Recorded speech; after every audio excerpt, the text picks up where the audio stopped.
Agora realmente a gente vai conseguir falar com essa grande figura que é o senador Fabiano Contarato.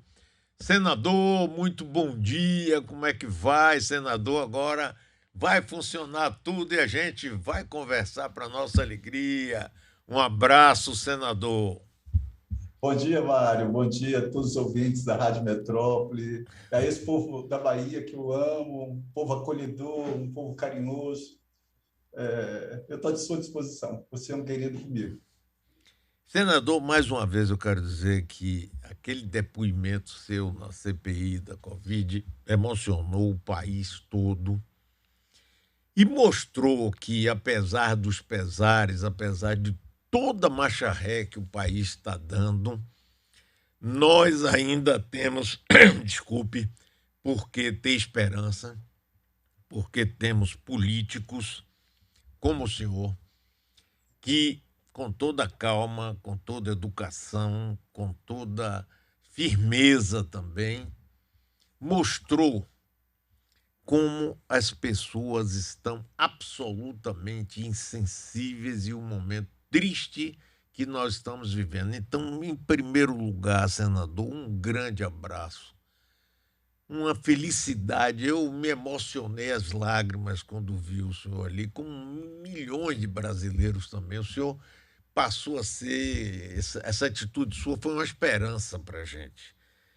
O senhor acredita, senador, que essa CPI da Covid vai. Ontem nós tivemos aquele depoimento do cliente lá da Prevent Senior.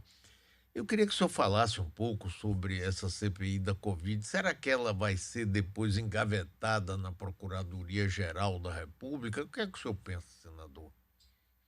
Bom, Mário, na verdade, eu acho que a Comissão Parlamentar de Inquérito ela já está dando uma grande contribuição para a população brasileira. Se não fosse a Comissão Parlamentar de Inquérito, o governo federal não tinha corrido para adquirir vacinas e vacinar o povo brasileiro, e, consequentemente, nós teríamos o maior número de pessoas que perderiam a vida. Se não fosse a Comissão Parlamentar de Inquérito, teria sido celebrado contratos bilionários com dano ao erário público. Mas o que eu acho também muito importante, a Comissão Parlamentar de Inquérito mostrou e apresentou para o Brasil uma das funções do Senado Federal. A população começou a conhecer de perto, talvez de uma forma mais específica, o perfil de cada senador. Esses dias eu vi uma frase que eu gostei muito de um jornalista, acho que foi do Pedro Doria, ele falando assim: a função do parlamentar é usar a palavra para apresentar o Brasil ao Brasil. E aí, quando você fala daquele momento da CPI que eu até fiquei emocionado, na verdade, eu tomei conhecimento daquele fato na noite anterior e me deixou muito abalado, eu quase não dormi. E no outro dia, eu fui um dos primeiros a chegar na comissão e estava na dúvida se eu iria tocar nesse assunto, porque é um momento muito, muito delicado, porque é como se você se desnudasse ali na frente de todo mundo, expondo sua vida íntima, sua vida privada, sua família, seus filhos, seu esposo, naquele contexto. Só que eu entendi que eu, tendo local de fala, a minha omissão ali seria um ato de covardia. Eu não estaria dando vez e voz a milhões de pessoas que passam por situações semelhantes ou até pior. Então, eu entendi fazer aquela fala, foi totalmente espontânea, não imaginei, e agradeço a sensibilidade do presidente da CPI de ter me convidado para tomar assento na cadeira da presidência. E aqui tem um simbolismo muito forte, porque a CPI tem um ritual, então você fica ali, o relator, o presidente e o depoente com seus advogados, num patamar superior do que os senadores, mas naquele momento, eu, que nem membro sou da CPI, nem titular, nem suplente, estava ocupando a cadeira da presidência e lado a lado, ombro a ombro, apontando para eles a ele a contradição do depoimento dele. Porque como que uma pessoa usa a palavra família 11 vezes num discurso, numa fala, e fala que a pauta vida pelo princípio da legalidade e impessoalidade, quando eu aponto para ele que ele violou uma lei federal num crime de homofobia. Como que ele fala em moralidade quando os filhos costumam olhar nos pais como espelho para ser alguém na vida, se ele difunde um comportamento tão negativo através das redes sociais? Então, como falar em família se a minha família é igual a dele? Então, são coisas, e acima de tudo, né? Falar em Deus acima de todos, quando, na minha modesta opinião, Deus está no meio de nós. Então, aquele momento ali não foi uma fala também que atingiu só e que teve como alvo ou como denúncia para proteger toda a população LGBTQIA+, mas foi para proteger toda a população, todo ser humano, porque aquilo violou o princípio da dignidade da pessoa humana. Então, a CPI ela já provou muitos fatos, e muitos fatos gravíssimos, muitos crimes. Provou ali o tratamento precoce, isso é crime de charlatanismo, provou que o presidente difundiu a imunidade de rebanho, isso é crime de epidemia qualificada, com pena de 20 a 30 anos, provou ali que existia um gabinete paralelo, não existe gabinete paralelo na organização do Estado, isso é usurpação de função pública, os ministros da Saúde não tinham autonomia no Ministério da Saúde, eles mesmos disseram isso, provou-se ali que o governo federal recusou 111 ofertas da Pfizer, da vacina em plena pandemia, nega a ciência, difunde a utilização de medicação sem nenhuma comprovação científica, demorou em atender Manaus, os nossos irmãos de Manaus morreram por asfixia, por falta de oxigênio, irregularidades gravíssimas no contrato da Covaxin, e um funcionário do Ministério da Saúde foi até o presidente, denunciou isso, o presidente falou que ia apurar e não apurou, prevaricou. A Prevent Senior, e aí teve indícios fortes ali de corrupção passiva, a Prevent Senior, com o comportamento dela de estabelecer um período que o paciente ficasse na UTI e depois deixasse nesse chamado tratamento paliativo, aquilo que mais me chamou a atenção do grau de maldade do ser humano. Então, aquilo ali não há nem que se falar em eutanásia, aquilo é homicídio qualificado com recurso que dificulte ou torne impossível a defesa da vítima. Então, sem falar em crimes contra a economia popular, foram inúmeros os crimes. Só que tem um rol de crimes comuns previstos no Código Penal, mas também tem crimes de responsabilidade previstos tanto na Constituição como na Lei de Crimes de Responsabilidade, que é a Lei 1079 de 1951, quando o presidente participa de movimentos antidemocráticos para fechar o Supremo, o Congresso Nacional, ataca a Ordem dos Advogados do Brasil, ataca a imprensa, criminaliza a ONG, reduz a participação da sociedade civil, nega a ditadura, ovaciona torturador.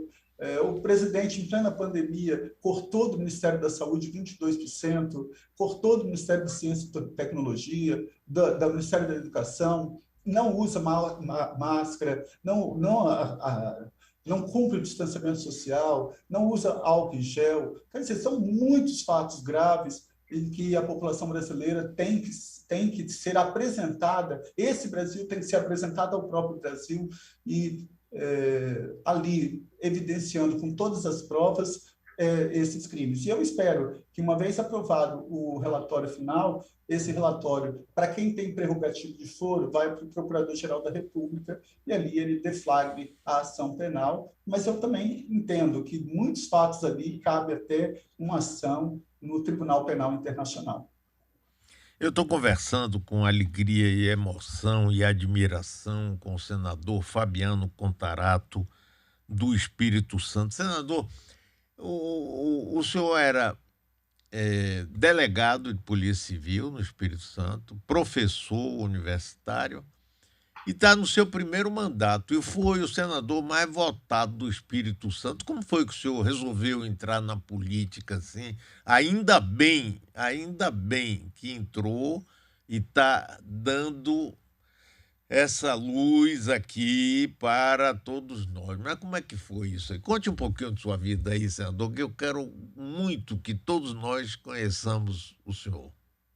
Pô, Mário, obrigado. Olha só, que bom que você me deu a oportunidade, porque às vezes a pessoa tem que entender que o político é assim, nós somos todos iguais. Acho que eu não canso de falar isso, todos somos iguais perante a lei, sem distinção de qualquer natureza. Então, acho que o político tem que derrubar os muros do parlamento e interagir diretamente com a população, porque todo o poder emana do povo.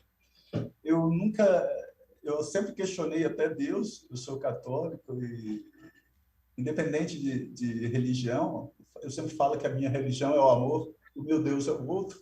Eu, eu sempre questiono por que eu fui escolher duas profissões tão preconceituosas. A primeira é ser delegado de polícia, que, querendo ou não, é uma função impregnada com um certo grau de machismo e preconceito. A segunda, que eu amo, é ser professor, mas ser professor no direito, onde você tem aquele positivismo napoleônico, convicto, aquele sistema mais tradicional. E, e você exercer essas duas funções, tendo a orientação sexual, eu me declarado gay apenas com 26 para 27 anos, que eu me permiti ter uma relação homoafetiva, sempre me cobrava como se eu fosse culpado por aquilo. E a gente simplesmente é. Mas a gente se violenta como se houvesse algo de errado na gente.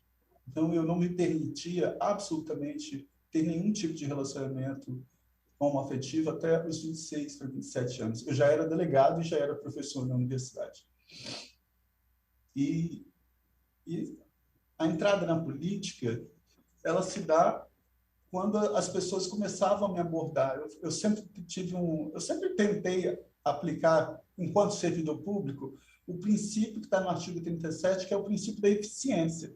Quando ele fala que a administração pública é regida por princípios, dentro desses princípios, além da legalidade, impessoalidade, moralidade, publicidade, você tem a eficiência. Então, eu interagia diretamente com a população. Participava de caminhadas com as mães que perderam filhos no sistema viário. Eu consegui instituir, enquanto delegado, dei uma sugestão na Assembleia Legislativa para instituir um dia em memória às vítimas de acidente de trânsito, eu era delegado de trânsito, e as pessoas começaram